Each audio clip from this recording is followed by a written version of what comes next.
Hello, friends. This is Dave Hurwitz, executive editor at ClassicsToday.com, here with a marginally rejuvenated voice thanks to the miracle of antibiotics. Oh, I love them.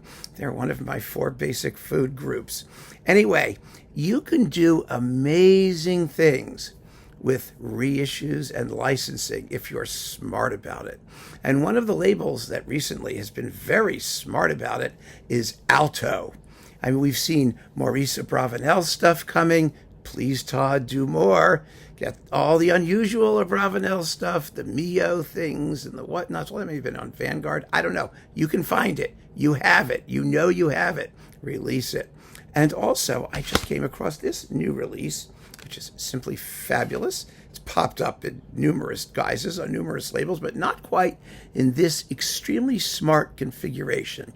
It is Janáček, the Sinfonietta, the classic first Mackerras recording with the Arte Orchestra of London, along with the opera Preludes.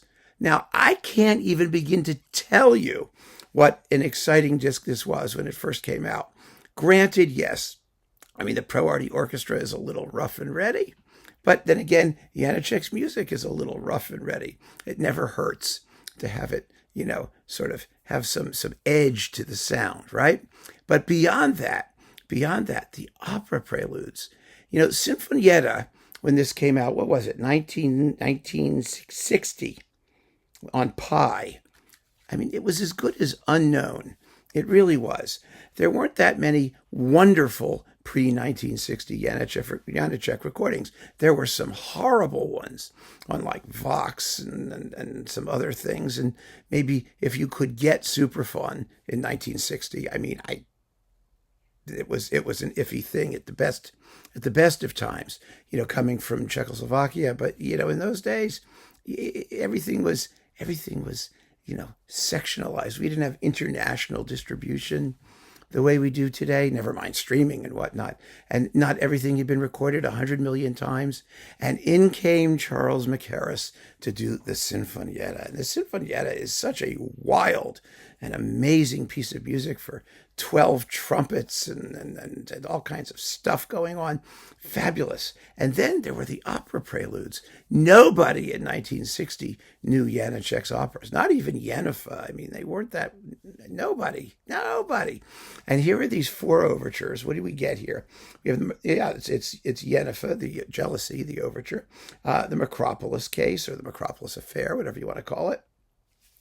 Viets Makropoulos, Katja Kabanova, and from the House of the Dead, Ze Smrt Domu. Yeah, I mean, did anyone know this music at all? No, we didn't. And they were amazing.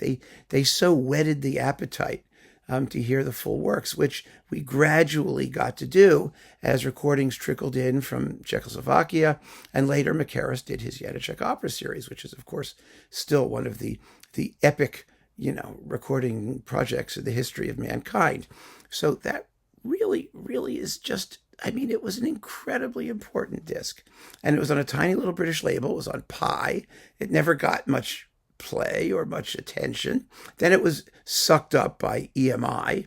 And it came out on EMI, it came out on Testament, it came out a million different ways. But to make things even better, to just, gild the lily, in addition to this, jolly thing, we have licensed from Superfon the absolutely marvelous Karel Ančerl Taras Bulba, because usually Sinfonietta comes with Taras Bulba quite often. They're kind of disc mates on a lot of recordings because they're Janáček's 2 big orchestral works from his late career. And the Ancerl is a classic. It's gorgeous. It's gorgeously recorded. He does a little addition for the timpani parts at the very, very end. It goes dum, bum, bum, bum, bum, and he has a roll, bum, at the very end.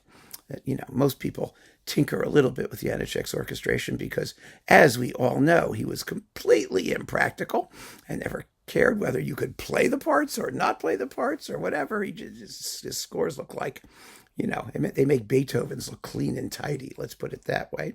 When Janáček in his later work, he wanted to use as few instruments as possible to get the sound he wanted. And so he drew his own staves on his music paper. And it looks like one of those Hoffnung cartoons, his scores. They're like this, the lines go and intersect. Oh, it's unbelievable looking.